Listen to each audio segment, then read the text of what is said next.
Good evening, everyone. I'm Darren McBreen. The Infowars Nightly News will not be seen this evening as much of our crew are out observing the Memorial Day weekend, the Memorial Day holiday. I hope much of you are out there doing the same, spending some quality time with your friends and family. We do, however, have a special interview lined up for you this evening, and this is an interview by our news director Rob Dew with Shooter Jennings. He's a country music star, and he is the son of country music legend Waylon Jennings, probably my all-time favorite country music star. So that's coming up next. On behalf of Infowars, I want to wish you all the very best Memorial Day weekend, and we'll see you back right here tomorrow night at a regular scheduled time. Here's Shooter Jennings with Rob Dew.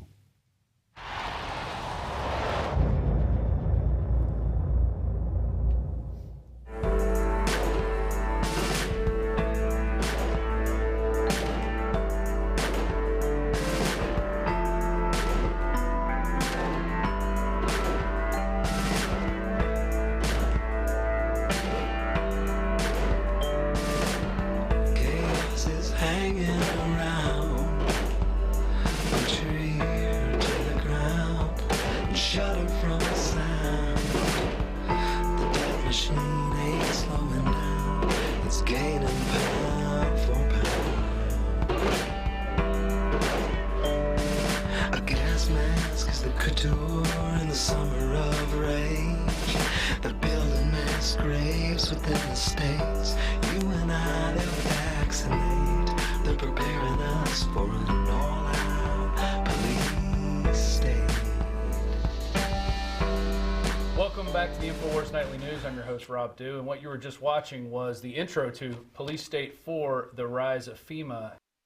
On a lark, I sent him an email saying, hey, can we use this song in the intro? It really fits with the footage. I think it's going to be, really make the film a lot better, because we were kind of doing it on a shoestring budget, and it was small, and, I sent you an email, and we're here with Shooter Jennings, and hey, Shooter, I was like, hell yeah. Yeah. Yeah, man. So, I mean, that summer rage, now we're 3 years later into this mess that we've kind of got ourselves into since 9/11. And, how have you seen the country change? And I mean, I'm not saying this because I think that I was right, but I think that I was right. I think that it's getting worse. It's getting more and more in the open what's really going on, as opposed to back then. It was like a lot of conspiracy theorists like to talk about what's going to happen, but it's like all happening now. You know what I mean? And exactly. We're watching it happen. And I think, like, when you called me about Police State, like, that was a dream for that record for me. Like, there was no better audience for a song to be used in than someone who would purchase that. That's one of the main questions when you look at the comments on that. I think it's got almost 3 million views or 2.5 million, something like that, on YouTube, just on one channel. And everybody wants to know, what is the opening song? What is this song? So the song really had an effect on people, and especially tying it with that footage. Yeah, man. It was like, when I was writing that song, like, a lot of Black Ribbons, the music was constructed first, which I usually don't do, but I had I wanted a certain sound that I was going after for the song, so I was writing the lyrics to that song, and of course it deals with the mass graves, which I was referring to the FEMA camps and stuff in Chicago and in the United States where they were building these coffins, Right. stacking these coffins. Georgia is one spot where Georgia they did some investigating on. Yeah, and it's pretty wild, and I think that, like, when I was writing the lyrics to it, I really want to make it like a lullaby in a way, because, like, the thing is most people are really not safe out there, and the love of the family and everything like that is the only thing they can trust. That's true, and so you using that in that film was a great accomplishment, in my opinion, as far as the album goes. Right. Well, and you shot a video to it too. We did. Yours was a lot different. It had more of a kind of a kid being mind controlled aspect. Yeah, it was like being babysat by televisions, because that's, I mean, little kids right now are watching the television, and they're getting way too much. They're getting the culture of what the people who program the televisions want children to view, what morals they want to instate, and what kind of a view they want children to grow up seeing. Just like schools, Pink Floyd nailed it way back then. They're, schools, the way they beat you into submission, and then when they put you out in the world after school, it's like you're this fully formed individual who thinks that money is what success means, and You're fully formed for an office job. Yeah, for a 9 you're to fully 5, formed for their agenda. for you know a debt, what I mean? to be a debt slave. And you said it too. They call it programming. Why do you think they call it programming? Exactly, It's man. not called programming on accident. Yeah, You know, yeah. And they purposely just put that in your face to let you know.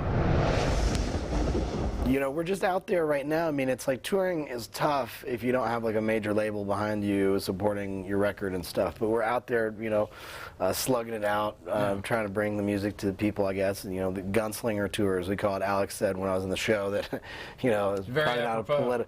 political. Everything. We actually are selling this thing at the shows that it's a gunslinger box. It comes in an ammo box, and it's got like a poster. There's a comic book we made that goes along with the film. There's a comic book, posters, signed CD, like all this stuff. But it looks like it's an ammo box, But Nice. it's like, whatever, man. Take the guns away. Go ahead, try. It's like the people that really care about them are not going to give them up. No, they're not going to give them up. And I'd like it if Snoop Dogg gives his gun up. Let Snoop Dogg give his gun up, and I'll keep mine. Yeah, exactly. Well, tell us about the album. You got a great cover here. It's you, and then on the back, It's in a morgue, man. you've got this. Yeah, so this is I guess prep. They haven't prepped you yet for the funeral, and this is now they prepped. Yeah, so they in the film I had to be in a body bag, which was really tough to breathe in, and then they unzipped me, and then this guy Munley, who's in a band creepy called, looking guy pushing you. He's in around. an awesome band, dude. He's an amazing musician. His name is Munley J. Munley, and he's in a group called Slim Cessna's Auto Club, and he also has Munley in the Lupercalians and the Denver Broncos UK. He has several bands, but he was gracious. I'm a big fan of his. He was gracious enough to come down and play the Mortician in it. And he just has a look, man. Oh, yeah. And he was in there, and he's doing all that. And when you see the full movie, like, they flipped me on my back, and they put a tattoo on my back, which it was real. I've got it. It's a big shield that says these lyrics from a Harry Nilsson song. But like they did literally transform me into a different human being in this morgue. And then there's the last piece of the film that kind of ties into that. But it's the album's a lot about rebirth and coming to terms with who you are and things like that, so kind of all plays into that. And it's got an opening piano chord when you hear that, and when you start singing. I guess that's from the Flying Saucer song. Yeah. That is Pink Floyd 2.0, man. Yeah, the Do You Know Who You Are is definitely a very Pink Floyd moment. It just feels like you're watching the lost scenes from The Wall or something. That's cool. Which I think is great. And nobody makes music like that anymore. Or if they do, they are kind of shuttered off.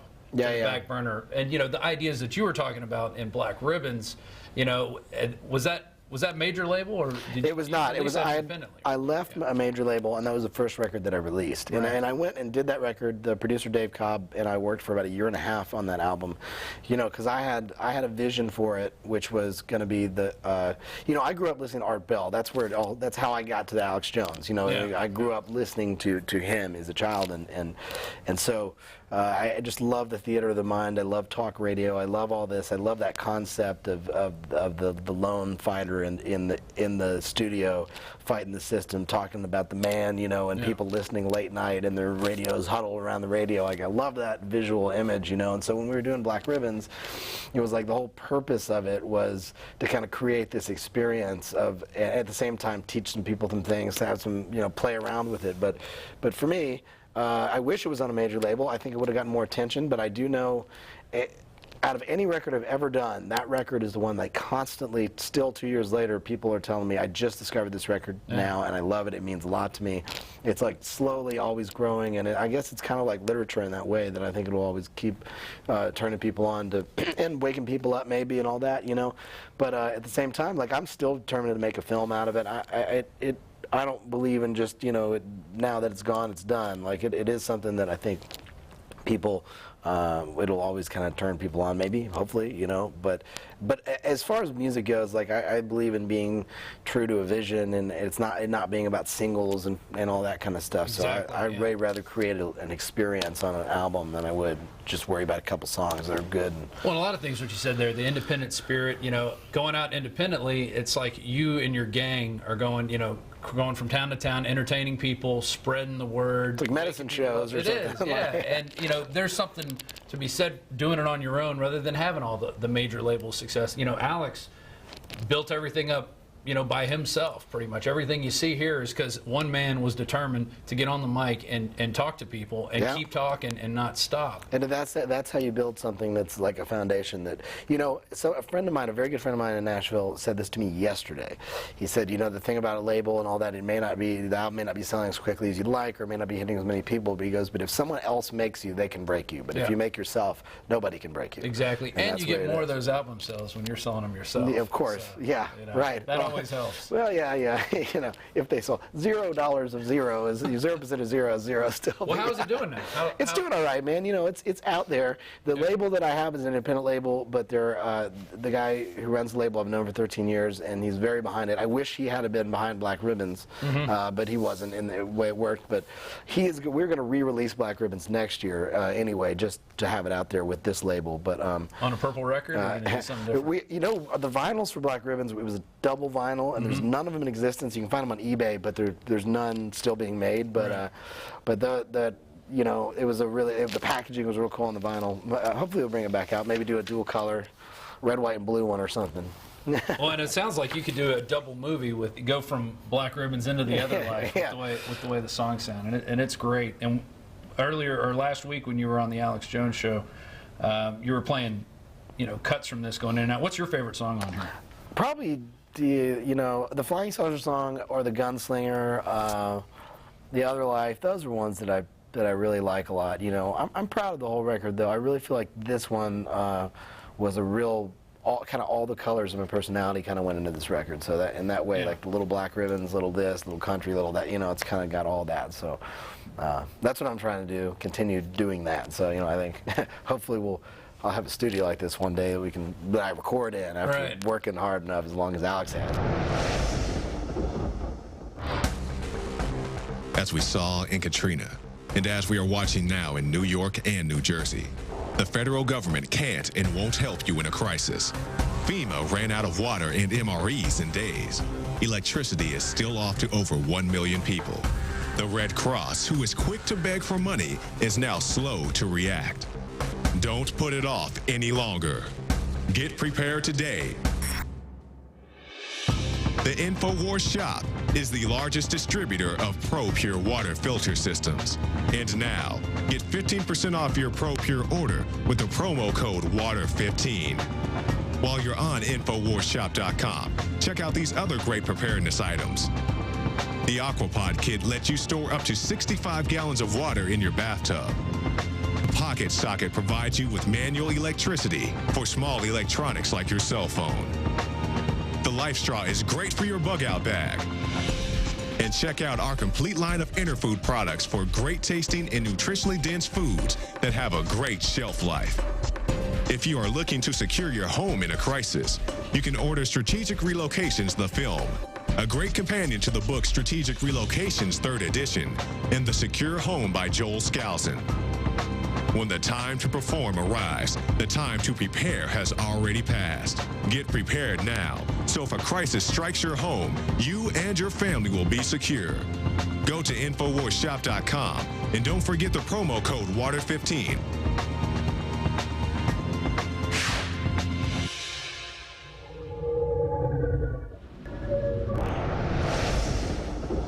Shooter, there's so many crazy events going on in the world. We're having a banking crisis in Cyprus where they just froze the bank accounts and then just started taking people's money out. They said they're big surprise. Yeah, 10, 20, 30, 40, 50, 60. Wow, I never saw that coming. I mean, what does that tell you? Can we trust in the system anymore? Well, I don't think we could ever, I think that when they founded the system, they knew that we couldn't trust the system, and that's why they put the right to bear arms to protect you from the system in there, and the right to be able to revolution and rise up and things like that, because I think they knew that any system is eventually going to become corrupt, and I think that immediately those things started going into place.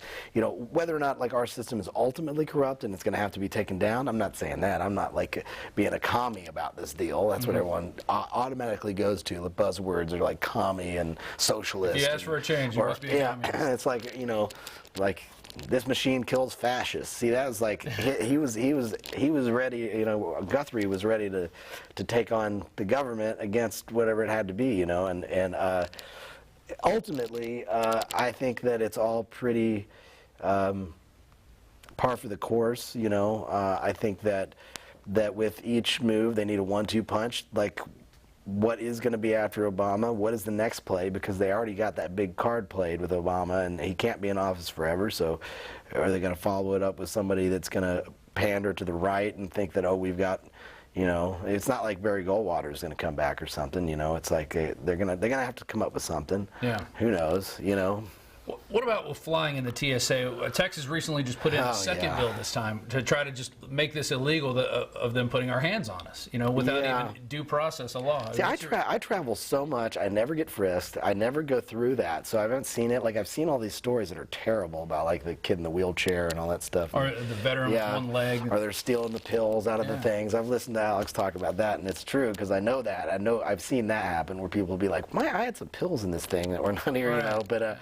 But again, like, I travel. I probably fly on average a lot of times 2, 3, 4 times a week sometimes, and I'm always cruising right through that thing. I don't care, you know. I don't care that. Oh, you go through the body scanner. Yeah, I go through it. It's radiation. They see me naked, whatever. But I don't care. You know what happened? I'll tell you something that happened. Probably gonna get in trouble for saying this, but sometimes at shows people give me things and I don't think about it. And I was on a Kid Rock cruise of all places, which I never should have done in the first place. But I'm on this stupid cruise and we're playing 3 shows, and some fan hands me a joint. Okay, so I don't think about it. At the moment, I'm like drinking, it's late night, and I put it in my pocket, okay? This shows you how effective the TSA is, okay? Rolling through the Austin airport, I have already flown, I've disembarked from the ship, I've flown to Austin. Oh no, we drove to Austin. So I got off the ship, went through a scanner, drove to Austin. I am now flying from Austin to New Orleans. I go through the TSA scanner. I go through the body scanner, right? Nothing. No. They say, you got something in your pocket. And I reach in my pocket. I'm like, well, what is it? I didn't know there was anything in my pocket. I haven't thought about it. This has been a week ago that this happened. And I pull up like a joint, a straight up joint, and I drop it. I'm like, I see it. I'm like, oh, like, I didn't know I had that. I drop it, and the guy's like, oh, okay, cool. And I pick it up, and he's like, going through. And I'm like, did that just happen? Like, the dude saw it, like, straight up saw it, you know. And I was like, oh man, all right, well, good work. I'm glad we got. I'm glad that the war on drugs is not as important as the war on terror.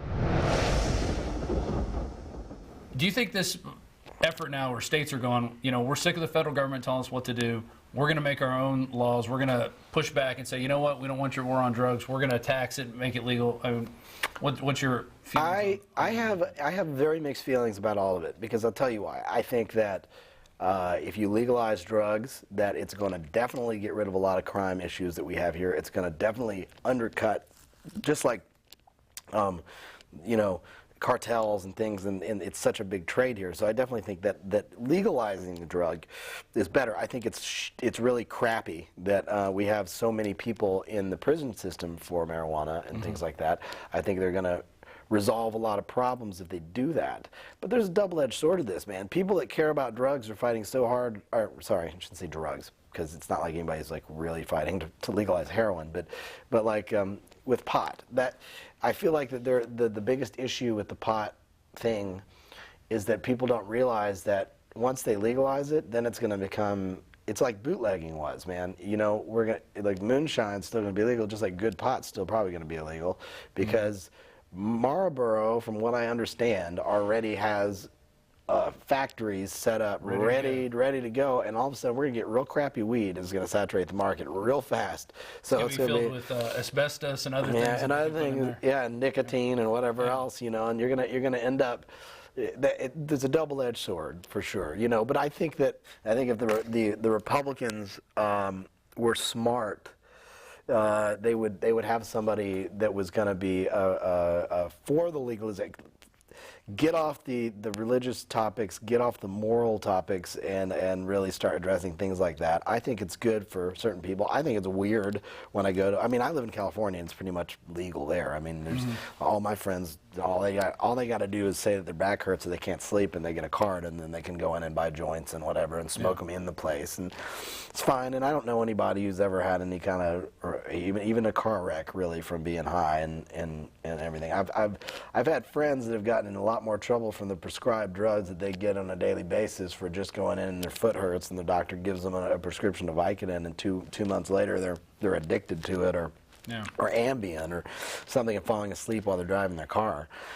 You know, that kind of stuff is Well, I think what you're more saying dangerous. about the moral issues too. I mean, if they just put those aside, let's talk about the banking system in our country. Yes. Let's talk about drop the issues gay right. that You know, could let change gay the people get economy. married. Like I think, let gay people get married. Let people have abortions. Deal with all that stuff. Let them deal with those other moral issues themselves. Now I know that goes against a lot of religious beliefs with the abortion thing, and that's a topic unto itself. But I think that is getting in the way of what the real problem is, and everyone wants to address those things and the pot thing and all that. And if people could actually get into a discussion about the things that matter, and those wouldn't be the sway vote, the sway vote. Things. I think that is absolutely why we can't get anywhere with politics and debates. Yeah, there's been only one politician to bring up the Federal Reserve, aside from Herman Cain, who said it was a great organization. And that was, Ron Paul. He's the only one that ever said, we got to look at the Federal Reserve System. Everybody else thinks it's great. They just assume it works. But remember when it was founded, I mean, they founded knew, in secret. They knew that it was the worst thing that ever happened in this country. They knew it was going to be the worst thing that ever happened. What do you think about that? The whole see something, say something thing from, Dung Beetle Napolitano. I think. Well, see, I like WikiLeaks. I am supportive of people exposing the injustice in the world. So that's that is the kind of. But they're, like Alex is saying, they're going after whistleblowers. You know, what I mean, I'm into the whistleblower when it's in the favor of the American public. You know what I mean? Again, they're finding ways to create disinformation, to discredit, or to actually just crowd the market of whistleblowers, so that people will not know which whistleblowers are in their interests and which ones are not. You know what I mean? Just like they'll. It's just like even with the Jesse Ventura show, it's like I watch that show and I like it that it's getting through, but it's done in such a manner that it's hard to believe it. It's like when I see the actors and then we got to turn this plane around and go meet so-and-so. It's like all that stuff seems so over the top that it's hard to believe that they're going to let any of that get through. And like Alex said last time I was on, he said it's like a steam valve. It's like the pressure's so big they're releasing some of the steam by letting that That's be one on way. the television. Yeah, we're going to put out part of the story to let people think we're really covering it. But there's also going to be things like Zeitgeist, which are completely disinformation tools because it's like all based in Trust the robots. Masonic and stuff the like end of that. the day. Have you seen that documentary called Aquarius: Age of Evil? No, It's on YouTube. It's pretty interesting, but a lot of it is spent debunking, actually just pointing out the correlation between the Zeitgeist and Masons, about how all the information in Zeitgeist was taken from Masonic sources and with the Masonic agenda in place. Well, there you go. And Alex was actually Peter Joseph used some of Alex's footage on the first Zeitgeist movie. Yeah, I know. And then there was a big tiff. But see, I think it's a use of. That's like him. I think they sprinkled in stuff that people think that they're on the right side because they used things like that. But I think that what they're, especially with the whole Jesus and the Son, and like a lot of that stuff was disinformation. I think to try and usher out the age of Jesus and usher in the age of, and regardless if you're religious or not, I think that's what's a lot of what is going on is they're trying to usher in the age of atheism, and therefore people are going to be looking towards humans as opposed to spirituality. That's what happens, and it's like, hey, why not kill babies up to age 3? Why not, there's all these news stories. We were talking about abortion, where they're bringing these babies out and they were still alive, and they're cutting their heads off with scissors. I mean, just disgusting stuff. How do we do that? How do we get to that as a culture? I know that's how to destroy our own species. For the sake of convenience or whatever. And speaking of symbols, we were talking about this earlier. The symbol on the album here. That's Metatron's cube. Yeah, which is like the fruit of the tree with the tree of life and sacred geometry and numerology and all that stuff. Like I got really into, like I said, I read a book called Gateway to the Gods, which really opened me up to a lot of the Book of Enoch and the sacred geometry associated with that. And that book is more than anything about the exploration that possibly that there were through the Egyptians and things. They actually figure out some way of interdimensional travel, and that's what actually angels were and things like that in the Bible. And that's really what the book is about. But I read lots of things like that and get into things like that. And, but a lot of this book, a lot of this album is lyrically about a lot of my life and changes I've been going through in my life, and coming to terms with the good and the bad of all that, and kind of becoming a little bit of a different person. And so a lot of that ties into like Enoch and his translation into heaven. He was given a new name, which was Metatron, or however they pronounce that. That's how I assume it's pronounced. But there's a lot of that in there that I studied and kind of wove into the imagery of the film and everything to kind of tie into the themes of the record. Yeah. So. Well, speaking of imagery and music, it seems like every year in the Super Bowl, there's a new controversy, whether it's Madonna with the goat head and coming out and That's so stupid. It's so stupid. It was ever since what's her name showed her boob on there. It's like every year they got to do something crazy. You know, like somebody's got to flick somebody off or something. You know what was awesome? I'll tell you what's awesome is Prince was awesome. He was classy and he killed it because he's a great musician. And Tom Petty was awesome. He's classy. He killed it. Nobody cared about it. So you get these pop stars up there and they got to do this business, and that's more programming for the masses anyway. Tom Petty is definitely not an artist who's programming for the masses. He's an American legend, a great musician. Same with Prince, man. Yeah. Even if people didn't agree with his imagery, he was pushing the boundaries because he wanted to, you know, free sex, love, all that stuff. It's like Prince was a great musician. It's when you get these fluff acts, you get Janet Jackson, you get Madonna, you get, you know, MIA, who normally stands out as a political activist, but some of these guys in the pop world, they just like to go up there and shock people and get people riled up because it's good for business. Were you ever approached like that by the music industry people? Like, you have to put this symbol in, put it this way? No. Never? Well, I was lucky enough to get into my first deal with people who respected what I was doing, and nobody ever tried to change me. I think that I followed advice in moments that I regret doing, but or that I in certain, like by my third record, I'd gotten beat down enough by country radio because they'd given me a taste of success in the beginning that I had to kind of chase this dragon for success. So at the time I was just mentally like mind screwed a little bit and trying to find my voice, and that was why I had such an adverse reaction and did Black Ribbons next, because I realized that I had been poisoned a little bit along the way. Like the first record and the second record were very genuine. The third one was also genuine, but I was lost at the time. And so like by the time that Black Ribbons happened, I was like, you know what, wow, like I stepped out of it, stepped away from the system, and I was like, you know what, screw you guys, this is what I really want to say. Yeah. You know what I mean, and did that, and then, so ever since then I felt like I was a different person a little bit, you know. I'm going to use synthesizers on a country album. Well, I mean, because that's what it's stuff I grew up listening to, I cared about. I don't care. It's like, screw you guys and your ideals and your system and your idea of success and your money. Screw your money. You know, I don't want your stupid money. You know what I mean? And a lot of people can't say that, unfortunately. Well, a lot of people would like to say that, but they're a slave to the money. That's how they get everybody, is a slave to the money. Here are some of the amazing deals at Infowars Seed Center at InfowarsShop.com. The Survival Seed Vault by My Patriot Supply features only the finest survival heirloom seeds for a robust and hardy garden, even in the toughest of times. The ARC All-in-One Seed Kit contains 70 varieties of 50,000 seeds of fruits, vegetables, medicinal, and culinary herbs. All ARC seeds are heirloom. Each type is labeled and sealed separately for ease of use and longevity. The Deluxe Emergency Seed Bank combines 3 of Emergency Seed Bank's top sellers: the Family Survival Emergency Seed Bank, the Medicinal Herb Seeds Pack, and the Culinary Herb Seeds Pack. We also have starter varieties of the deluxe seed packages for fruit, salad, salsa, peppers, and medicinal herbs and more. Go to the Infowars Seed Center at InfowarsShop.com.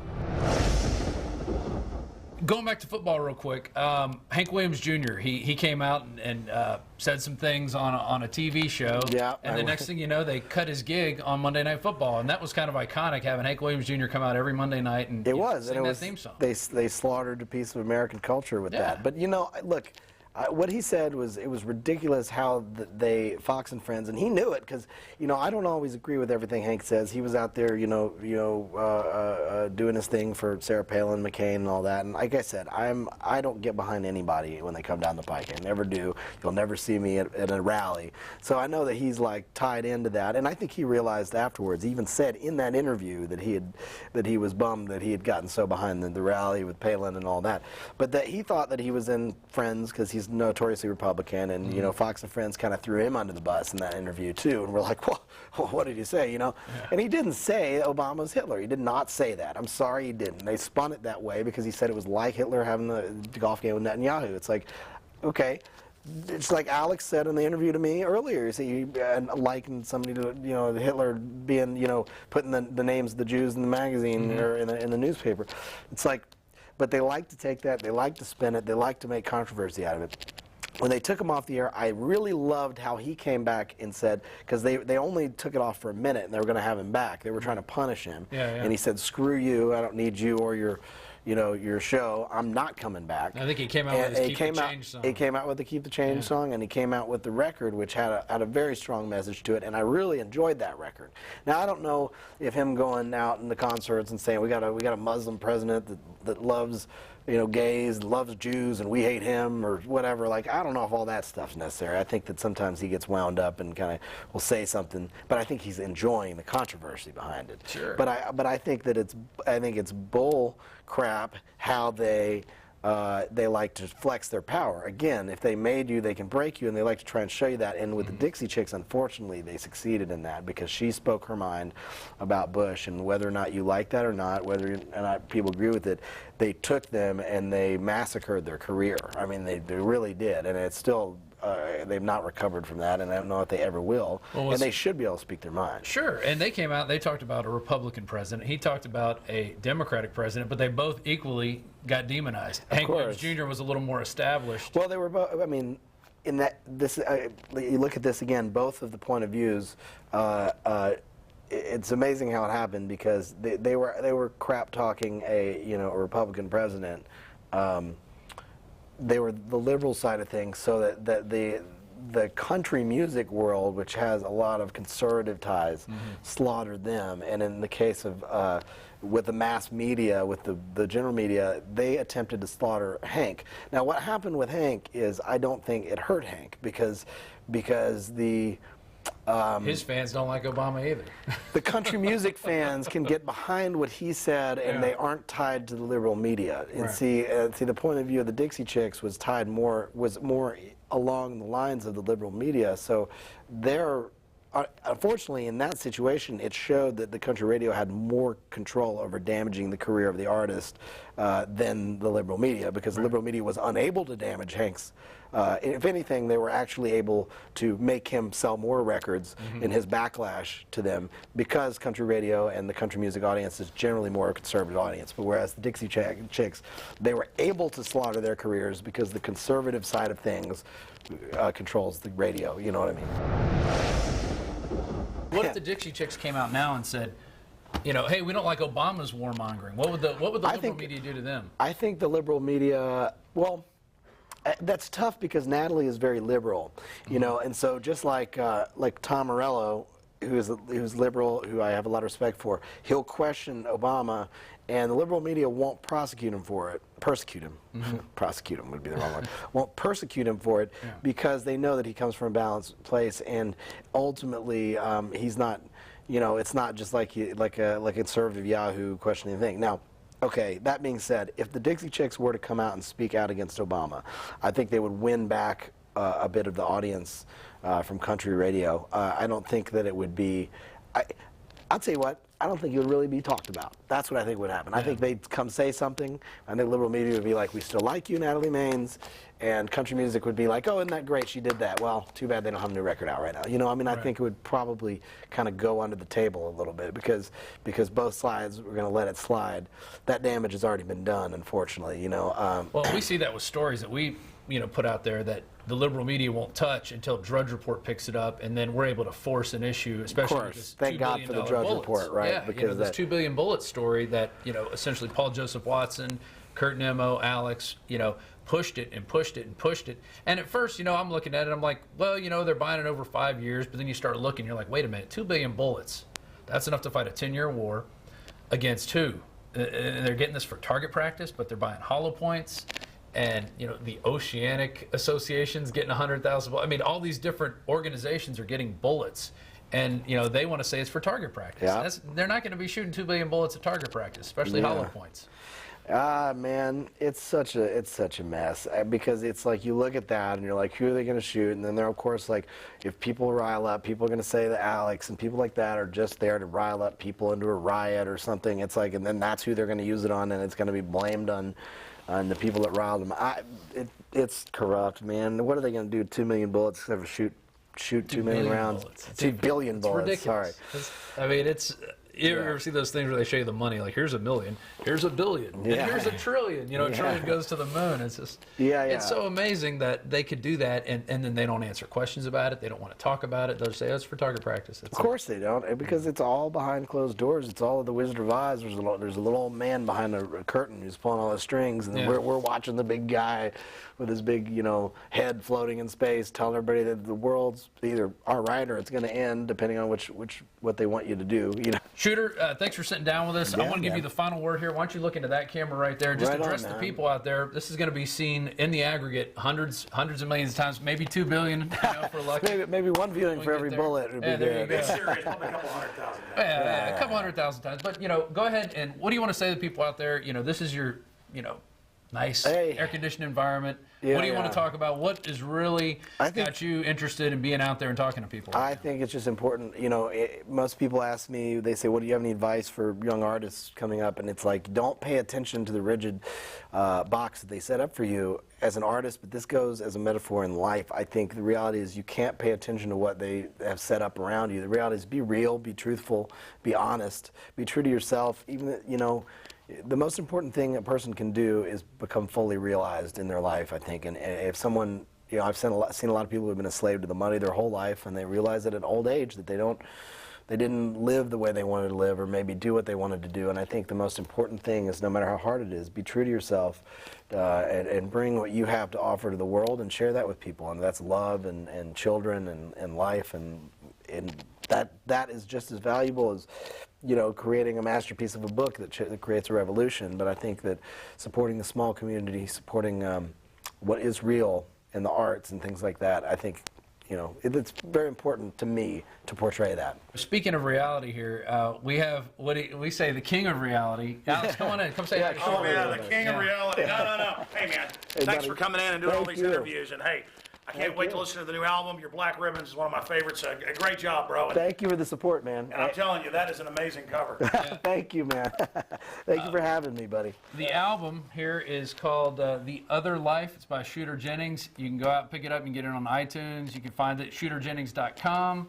You can find it on theotherlifealbum.com, right? Yeah, the other life. Yeah, and there's also there's a website set up the film called thislifeisadream.com, which is part of it too. But it's all shooterjennings.com. You can get to everything. Right, and then the film. We didn't even really get to talk about the film. I guess next time you come back in, maybe you'll have it released by then, and everything. You have a trailer to that, and you'll soon release it online. We're taking different steps as to how we're gonna roll it out. It'll probably be several months from even when this airs, because I think we're gonna support alternative, real underground, and it will become the dominant form. Yeah, so that is vote true. With your dollars, folks. That's right. Vote with your dollars. That's a nice piece of artwork too to put on your wall. That's what I do miss about albums. Yeah, man. Is the size of the artwork. The CD of it actually has a poster that comes with it. We did like lots of things like that because I'm the same way, man. Yeah.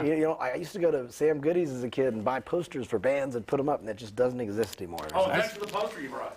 I still have my Iron Maiden posters. Man. All right, he's got to go play tonight. Let him out of here. Yeah. We love it. All right. Well, thanks for the interview, and we will talk to you soon. Thank you for having me. This has been Rob Dew for Infowars Nightly News, and we'll see you next time.